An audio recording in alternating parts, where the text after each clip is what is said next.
morning, dear students.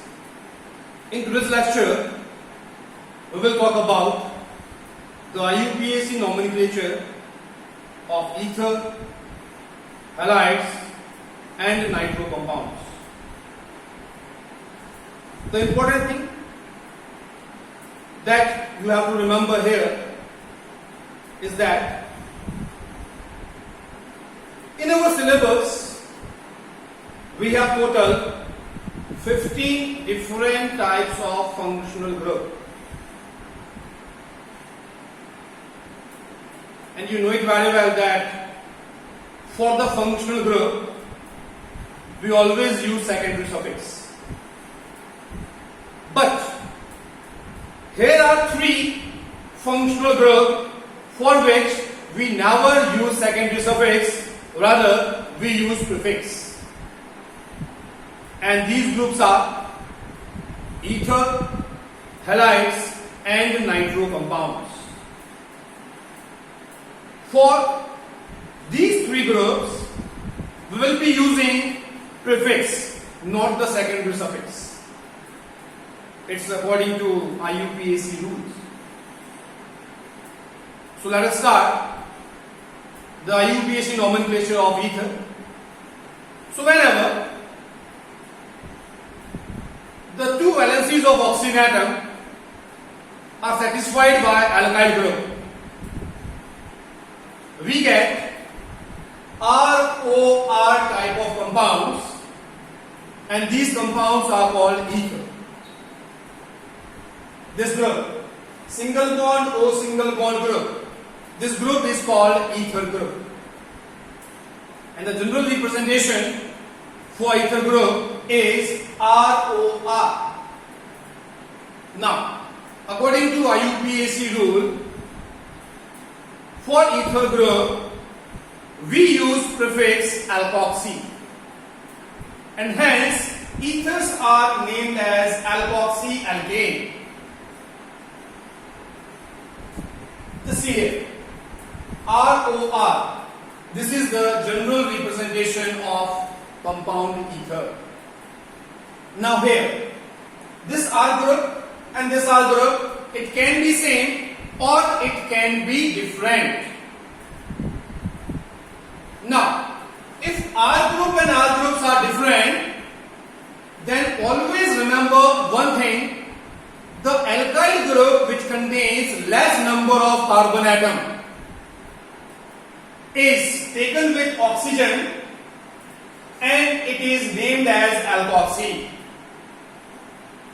Again, the R group, which contains less number of carbon atom, is taken with oxygen and it forms alkoxy, and the remaining R part is treated as alkane. So these compounds are named as alkoxy alkane. R with O is named as alkoxy, and the remaining R part is named as alkane.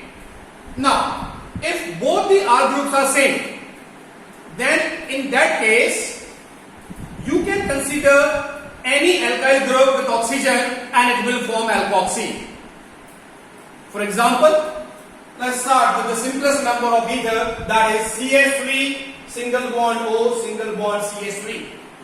The oxygen atom is surrounded by two methyl group. So on both the side we have the alkyl group which contains same number of carbon atom. So we can take this methyl group with oxygen, or we can also take this methyl group with oxygen. So both sides you will get methoxy part. So if this alkyl group is taken with oxygen, it will be treated as methoxy and remaining part will be treated as methane. Or if we treat this methyl group with oxygen, then this part will give you methoxy and the remaining part will give you methane. So this compound is named as methoxymethane. Now, second case, on both sides we have ethyl group. So here on both sides we have same number of carbon atom. So any ethyl group can be considered here as alkoxy part. This ethyl with oxygen can form ethoxy, or this ethyl with oxygen can form ethoxy. So here, let us take this ethyl part with the oxygen. So it will form ethoxy and remaining part will be treated as ethane. Then the next case number 3. Here we have formula CH3, CH2, oxygen and CH3. One side we have methyl group and other side we have ethyl group. So what's the rule? The ethyl group, which contains less number of carbon atom, is treated as alkoxy. So here this methyl with oxygen will form methoxy part and the remaining part will be treated as alkane. So 2-carbon alkane is ethane. So compound name is methoxyethane. Now in next case, if we have R group which contains more than 2 carbon atom, then in that case alkoxy group can have more than one position. Like here we have 3 carbon atom this side and 1 carbon atom this side, so definitely this part will give you alkoxy part, means it will be methoxy. So this methoxy group can be placed on carbon number 1 or it can be placed on carbon number 2. So if we have alkyl group which contains more than 2 carbon atom, then alkoxy group can have more than one position. In that case, we have to specify the position of alkoxy group also. So here the methoxy group is located on carbon number 1 of the alkane. So it will be 1-methoxy and remaining part will be propane. Now we are changing the position of methoxy group. Instead of first carbon atom, we are placing methoxy group on carbon number 2. So this compound will be named as 2-methoxy and remaining part will be propane. If double bond or triple bonds are there, then in that case preference will be given to double bond and triple bond. Means we have to specify lowest position to double bond and triple bond, not to the alkoxy group. Then comes second case of halides. Here the functional group will be halogen atom, which is generally represented as X. So for halides, the general representation is Rx. Here the functional group is halogen atom, and here X can be fluorine atom, it can be chlorine atom, it can be bromine atom, or it can be iodine atom. For naming such type of compounds, for the functional group we will be using prefix halo. So compounds are named as haloalkane. Example, CH3Cl. The halogen atom is chlorine. So for chlorine we will be using prefix chloro. So compound is named as chloromethane.